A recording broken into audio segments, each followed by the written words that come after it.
चलो आदाब। दौरे सवालात का आगाज़ करते हैं। पहला सवाल, अगर z-2/z का मॉड इज इक्वल टू 1 दिया है तो फाइंड करना है z का मैक्स वैल्यू एंड z का मीन वैल्यू। 2 मिनट सोचो। वाह वाह वाह वाह वाह। और आपके लिए हेडलाइन ये है कि problem based on triangular property of complex number.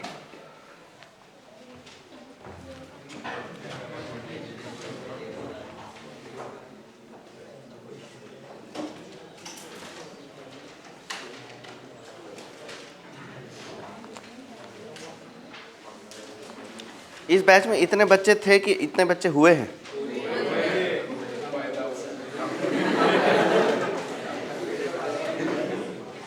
चलो ये क्वेश्चन करो।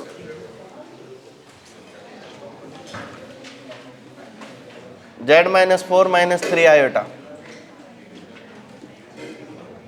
को मॉड इज इक्वल टू 2 दिया है। मॉड ऑफ z मैक्स निकालना है, मॉड ऑफ z मीन निकालना है। बातचीत करो, मैं बाहर फेंक दूंगा, मैं पहले बता दो, बाद मत कहना फेंक दिए। Find also farthest and nearest point from origin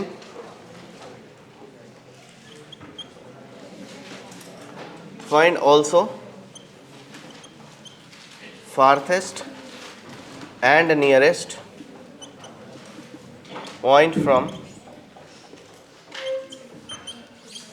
origin on given curve।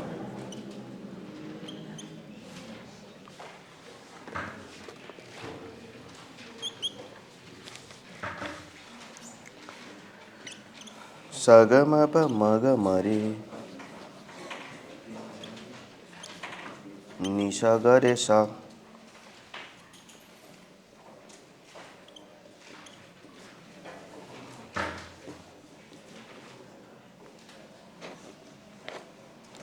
ये सवाल मेरे को अच्छा लग रहा है।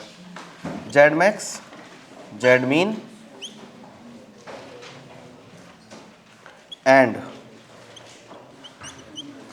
आर्गुमेंट ऑफ जेड का max value and mean value. किधर चले हो वरखुरदार पंखा?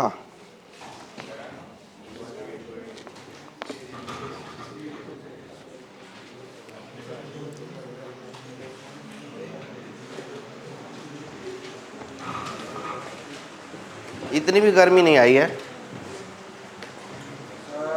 जी सर। क्या बढ़ाऊं? हेलीकॉप्टर बना दूं क्या इसको?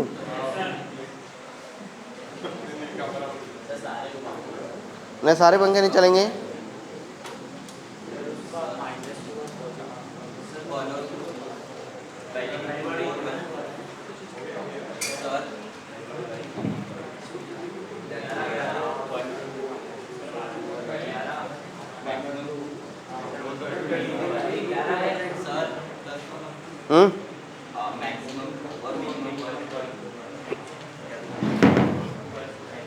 किसका? अगर आपका आंसर गलत हो जाए मेरे को मजा आ जाएगा। सही है। मैक्सिमम और मिनिमम सही है।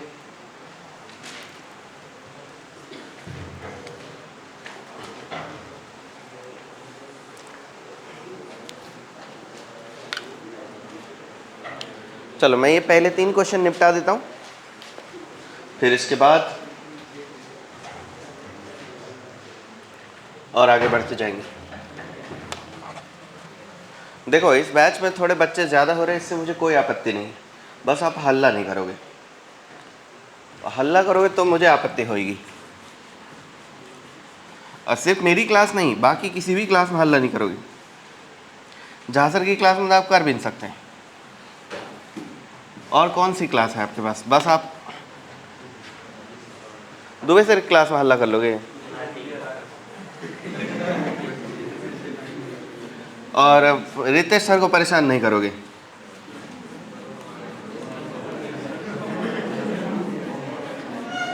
और श्रद्धा मैम को भी आप परेशान तो ज़्यादा कर नहीं सकते, उसको ज़्यादा देर नहीं लगता उल्टा उतारने में, एक तो वो लड़की भी है।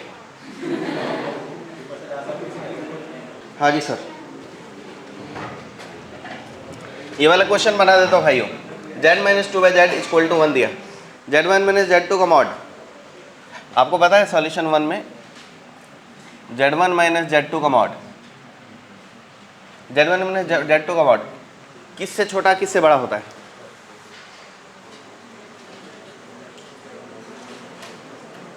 अरे प्रॉपर्टी तो बताओ, किससे छोटा है ये तो बताइए।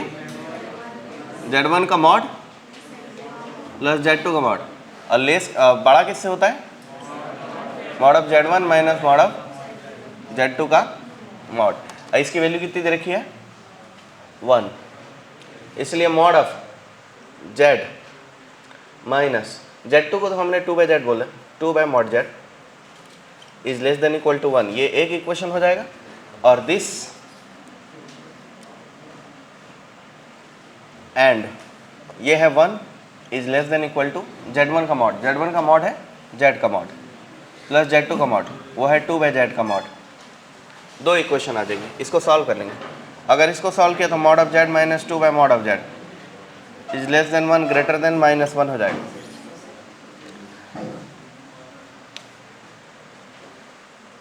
इसके आगे मैं सॉल्व करना पड़ेगा। एंड ये दो इक्वेशन मिल चुका है, इसको बस सॉल्व करना है। मॉड ऑफ z का square plus 2 minus 2 mod of z is greater than equal to 0। इसको भी सॉल्व करना है, इसको भी सॉल्व करना है। सॉल्व फॉर z मैक्स, वो 2 आ जाएगा एंड z मीन 1 आ जाएगा। अब ये वाला क्वेश्चन z माइनस 4 माइनस 3 8,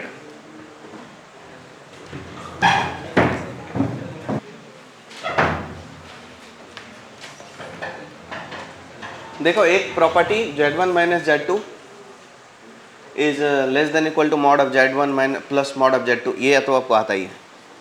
मैं इसको थोड़ा ज्योमेट्रिकली बनाता हूँ। ये एक सर्कल है कि नहीं? माइनस कॉमन लेंगे तो 4 प्लस 3 आइटा हो जाएगा। ये एक ऐसा सर्कल है जिसका 4,3 सेंटर है और अपना रेडियस जो है वो 2 दिया है। तो हमको पूछा जेड मैक्स, तो जेड मैक्स क्या होगा? ये डिस्टेंस जेड यहाँ रख दिया जाए तो मॉड ऑफ जेड मैक्स हो जाएंगे इसके। ये कितना डिस्टेंस है? 5 और 2 7। हमसे पूछा जेड मीन, जेड मीन क्या होगा? 5 माइनस 2, ये वाला पॉइंट पर यहाँ जेड मीन होगा और यहाँ जेड मैक्स होगा, तो वो हो गया 5 माइनस 2 3। झट से आंसर हो गया ज्योमेट्री से है। दोनों का यूनियन लेंगे, हाँ यूनियन लेंगे। यूनियन नहीं लेंगे, इंटरसेक्शन लेंगे। एंड लगा है ना, ये भी सही होना चाहिए, ये भी सही होना चाहिए, इंटरसेक्शन लेंगे। इसको आगे सॉल्व कर सकता हूँ मैं, अगर आपकी फरमाइश हो तो, ज़रूरत है तो करूँगा।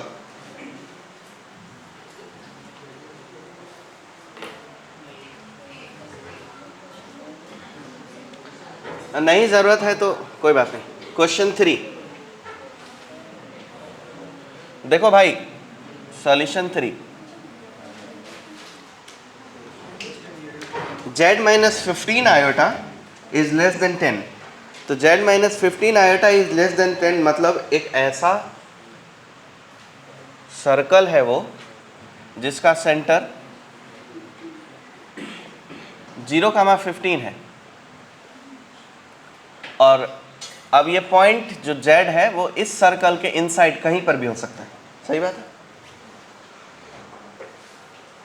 सर्कल के अंदर कहीं पर भी हो सकता है क्योंकि लेस देन इक्वल टू 10 दिया है। और रेडियस कितना है इसका? रेडियस रेडियस 10 दिया, तो उसके वजह से ये पॉइंट क्या हो जाएगा, 0,5 हो जाएगा, क्योंकि ये रेडियस कितना दिया है 10। तो देखने में थोड़ा सा ये गलत लग रहा है, अगर ये 10 है तो ये 5 होना चाहिए, बरोबर। डायग्राम परफेक्ट है। अब हमसे पूछा है जेड मैक्स और जेड मिन। जेड मैक्स और जेड मिन निकालना कोई बड़ी बात नहीं। यहाँ आ जाएंगे जेड मिन। मॉड ऑफ जेड का मिनिमम वैल्यू कितना है सर, 5 है, और मॉड ऑफ जेड का मैक्सिमम वैल्यू कितना हो रहा है, ये 15 और 10 25। ये कोई खतरनाक बात नहीं है। अब उसके बाद है एंगुल। क्या है, एंगुल। तो इस कॉम्प्लेक्स नंबर पर कोई भी, इस सर्कल पर कोई एक पॉइंट होगा यहां,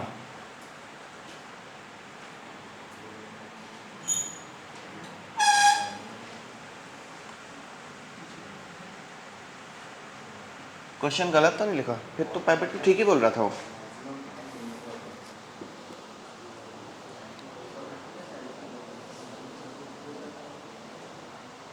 also find corresponding complex number.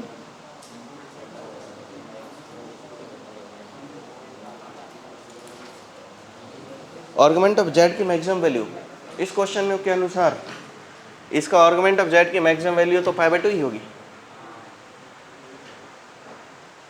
पाई/2 ही होगी। ये इसका मिनिमम वैल्यू है, ये एंगल जो है वो आर्गुमेंट ऑफ जेड की मिनिमम वैल्यू है, और आर्गुमेंट ऑफ जेड की मैक्सिमम वैल्यू होगी, इसमें कहीं ऐसा पॉइंट रख लिया जाए जो सबसे ज़्यादा एंगल बना रहा, तो वो ये हो सकता है पाई/2। अरे नहीं, वो इधर आएगा। इस केस में आर्गुमेंट ऑफ जेड का मिनिमम वैल्यू मिलेगा, और इस केस में आर्गुमेंट ऑफ जेड का मैक्सिमम वैल्यू मिलेगा।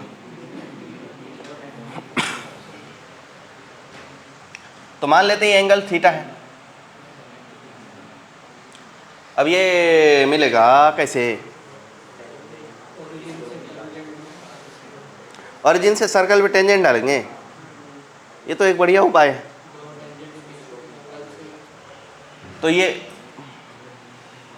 10 है, कितना ये 10। अगर इस एंगल को हम अल्फा मान लें, क्या मान लें, ओरिजिन से टेंजेंट डाल सकते हो, ये एक उपाय है। दूसरा उपाय बता रहा हूँ, इसको अगर मैं अल्फा मान लूँ, ये लेंथ हमको पता है, ये लेंथ हमको पता है, क्या ये एंगल मिल जाएगा, मिलेगा। ओके देख लो, अल्फा के लिए हमको क्या लगाना पड़ेगा, सामने वाली खिड़की बाजू वाली लड़की 90 डिग्री ये है ना, तो ये हाइपोटेनस है, और ये परपेंडिकुलर हाइपोटेनस क्या होता है, साइन थीटा। तो कौन सा एंगल यूज करना चाहिए, साइन अल्फा। कितना हो गया सर, 10/15। कितना हो गया ये, 2/5। तो अल्फा इज इक्वल टू, हाँ वो sine inverse 2/3, alpha is equal to sine inverse 2/3। So argument of z की मिनिमम वैल्यू हो गई, कितना हो गया sir, pi minus sine inverse 2/3। Okay, अब आर्गुमेंट ऑफ जेड की मैक्सिमम वैल्यू चाहिए। क्या लग रहा है आपको, ये सेम डायग्राम इधर बनेगा, जो एंगल अल्फा है वही एंगल इधर भी है। ओके, तो ये बताओ कितना होगा, पाई/2 प्लस साइन इनवर्स ऑफ 2/3। ठीक, ये तो एक टेक्नोलॉजी है। दूसरा टेक्नोलॉजी भी आपको पता है, आप चाहो तो इसका डिस्टेंस भी निकाल सकते हो। किसी से पूछ लो तो ये लेंथ कैसे निकालेंगे, बताओ तो सर, लेंथ कैसे निकाल सकते हैं, आए पाइथागोरस थ्योरम लगा देंगे। हाँ ये बढ़िया टेक्नोलॉजी है, पाइथागोरस थ्योरम लगा के ये लेंथ निकालेंगे। अच्छा, अगर मुझे पाइथागोरस थ्योरम नहीं आ रहा है तो कैसे लेंथ निकालूंगा,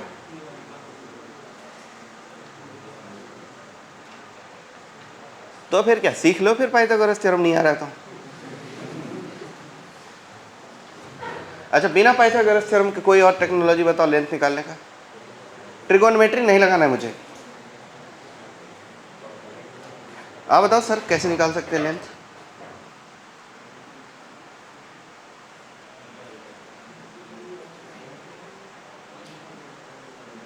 आप सर क्या बात कर रहे हो यार? दैविक, लेंथ कैसे निकाल सकते हैं?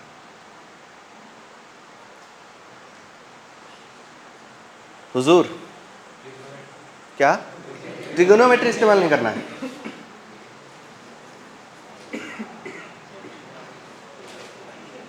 आप बताओ तो सर क्या बात कर रहे हो? मिश्रा जी, चौहान सर, कोई इनको चौहान तो होगा इधर? कोई चौहान नहीं है? क्या बात कर रहे हो? चलिए रांग डाली जी, बताइए। गोंदिया में कोई कुछ हो न रांग डाले, एक आदमी अगर है तो वो एक रांग डाले। बोलिए सर, आपको नो आइडिया?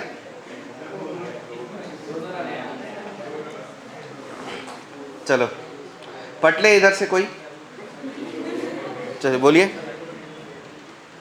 आपको नहीं पता लेंथ कैसे निकलेगा? चलो जी बता दो लेंथ कैसे निकलेगा। सीधी बात है यार, लेंथ ऑफ टेंजेंट आपको पढ़ाया ना सर्कल चैप्टर में, इसीलिए पढ़ाया तो इस सही समय पे इस्तेमाल कर सको।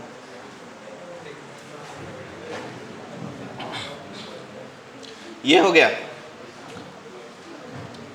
आपने पाइवट टू कैसे सोचा था जी? ठीक, मेरे को भी लगा था कुछ पल के लिए,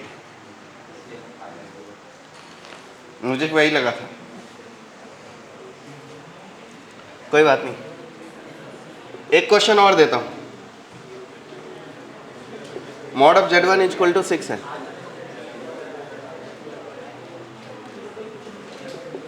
Z2 equal to 24 plus 7 iota.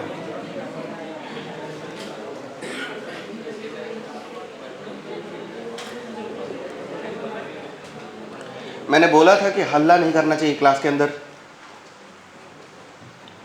जान चली जाएगी मुझे मत कहना। उसके बाद वैसे कह भी क्या पाओगे?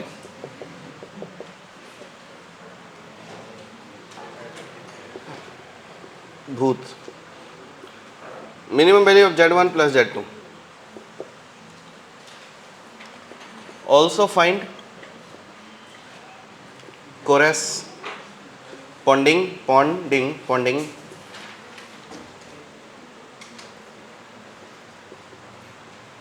of the complex number Z1। चलो झटपट करो बच्चों।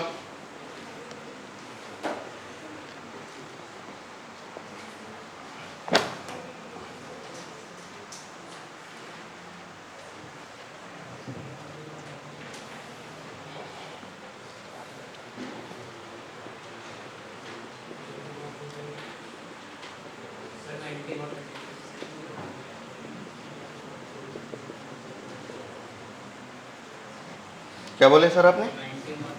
टच एक्सटर्नली, सही है।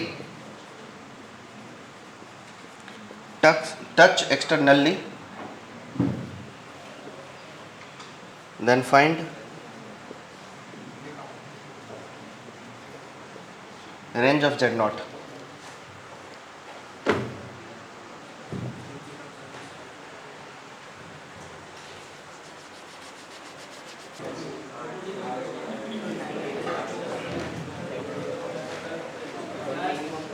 जी सर,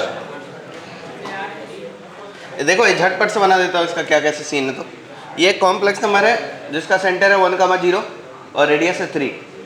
ये कॉम्प्लेक्स नंबर है जिसका रेडियस है 4 और सेंटर Z0 पे है। Z0 कहाँ है भगवान जाने।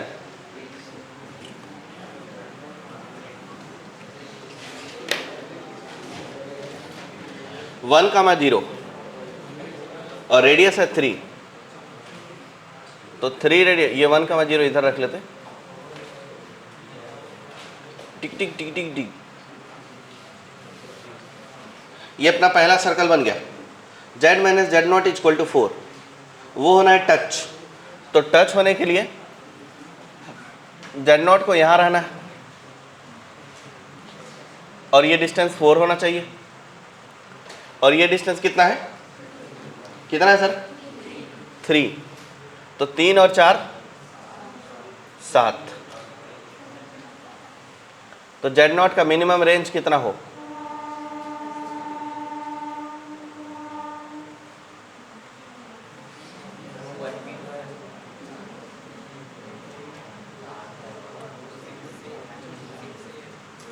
इस केस में तो Z0 मैक्सिमम हो जाएगा जी। मतलब Z0 का जो मॉड है, गिनो यहाँ तक, यहाँ हो सकता है, कितना हो गया सर ये, 4 3 7 और 1 8।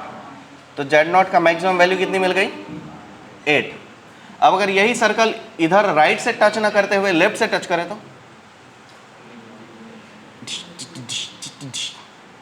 यहाँ रहेगा Z0, इसके बीच का गैप कितना है सर, 4, और ये गैप कितना है 2 8, और ये 1, तभी तो 3 हुआ। तो अब बताओ यहाँ Z0 क्या हो जाएगा, -6।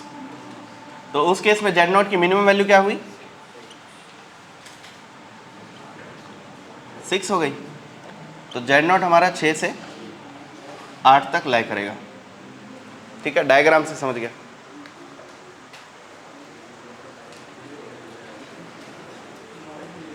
ठीक, एक और मेथड से बताऊं, ओके एक और मेथड से बताता हूं। उसके लिए ये वाली चीज मिटानी पड़ेगी, मिटा देते हैं, इसका जरूरत मुझे महसूस नहीं हो रहा।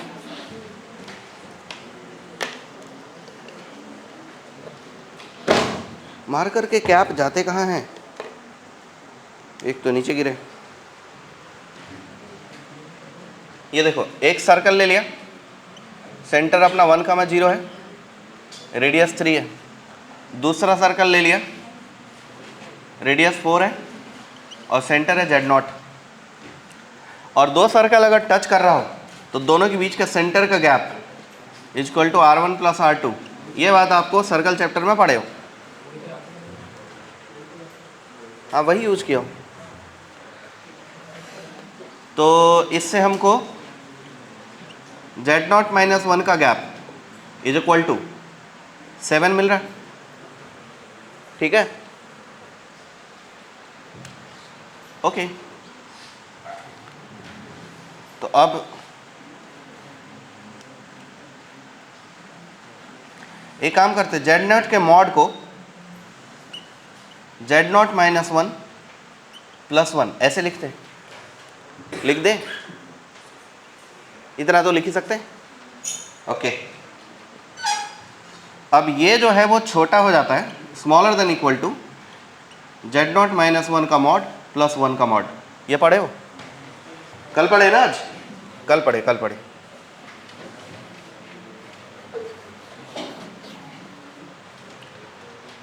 और Z0 - 1 का मॉड दिया है 7 और ये 1 8, कितना हो गया सर, 8। तो ये क्वांटिटी की मैक्सिमम वैल्यू कितनी हुई सर, 8। अब हम Z0 को कुछ इस प्रकार लिखते हैं, Z0 + 1 + 1 कैसे लिख सकते हैं,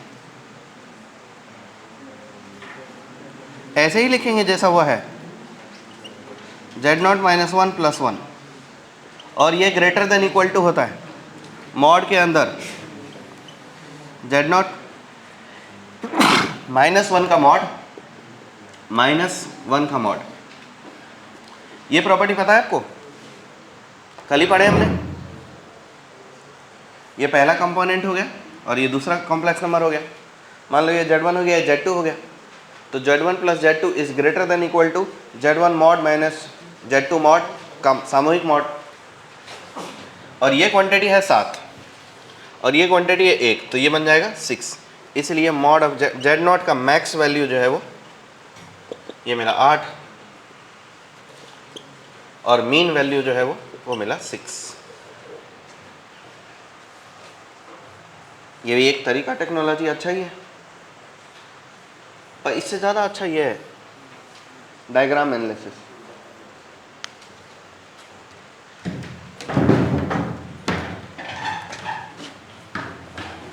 देखो, जिस टाइप का क्वेश्चन हम आज कर रहे हैं, इस टाइप के बहुत सारे क्वेश्चन होते हैं। यानी मॉड, मैग्नीट्यूड, एम्पलीट्यूड और वो कॉम्प्लेक्स नंबर का कंजुगेट यूज़ करते हुए इतने सारे क्वेश्चंस होते हैं कि गिनती नहीं कर सकते। इसीलिए ऐसे क्वेश्चन की प्रैक्टिस करने के लिए रेगुलर क्लास के अलावा एक क्लास बुला लो 2-3 घंटे की, कॉम्प्लेक्स नंबर के क्वेश्चन की प्रैक्टिस कर लेंगे।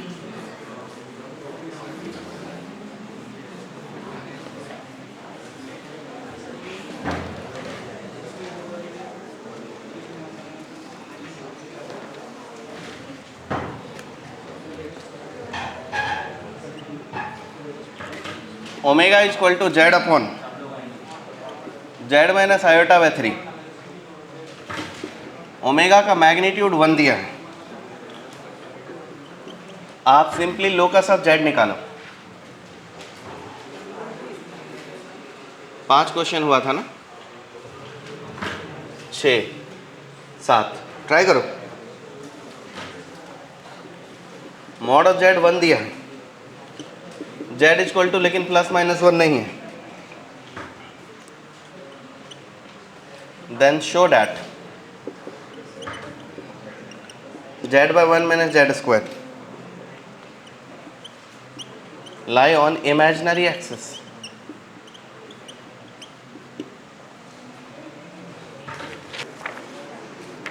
देखो अब कॉम्प्लेक्स नंबर को थोड़ा सा संभालते हैं। 3.8 तक आपका पूरा पढ़ के हो गया, 3.8 तक कंप्लीट। अब बस इसके अनुसार 3.9 बचा है, तो 3.9 और 3.10 यही दो चीज़ पढ़ना है। और 3.11 तो बहुत ही आसान टॉपिक है, nth रूट ऑफ यूनिटी। तो ये दो के लिए सिंगेज यूज़ करेंगे, इससे अच्छा है सिंगेज में, ये वाला टॉपिक ज़्यादा बेटर है। तो आप 3.8 तक पूरा सॉल्व कर लेना। हालांकि चाहो तो 3.9 बड़ी आसानी से पढ़ के समझ सकते हो, पर पढ़ना मत।